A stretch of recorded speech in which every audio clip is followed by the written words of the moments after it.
Joyce, let me ask you about this president and his penchant for pardoning people who he views as wrongfully somehow prosecuted. Scooter Libby, who pleaded guilty to perjury and obstruction. This is what he said about Mr. Libby. I don't know Mr. Libby, but for years I've heard that he's been treated unfairly.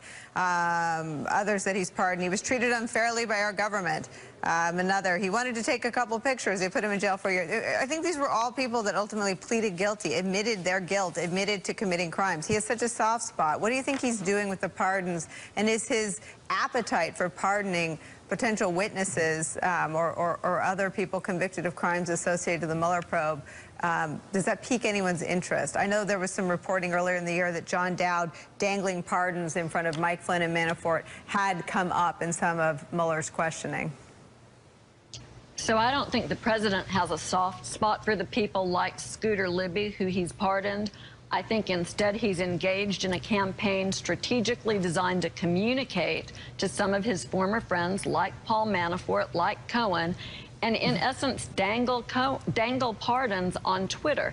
It's been a really just, I think in many ways, very distressing process to watch.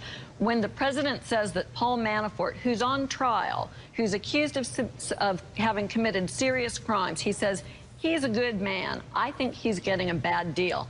If you're Paul Manafort and you hear about that, and we all know Paul Manafort's heard about that, it's difficult to read that as anything other than a message to Manafort. Hold on, don't cut a deal with the government while the jury's out, which defendants sometimes do. A defendant who sees how bad the evidence is then goes to the prosecutors and says, okay, I'm ready to plead guilty now. The president is in essence saying, don't do that. Help is on the way. I can pardon you in the future. And an even more, and who knows if this is intentional or not, but a serious consequence is that this jury isn't sequestered. If some juror should happen to get wind of what the president has said about Paul Manafort, it has great risk of prejudicing the jury. The president's conduct is reprehensible. He should be told to stay out of the criminal process.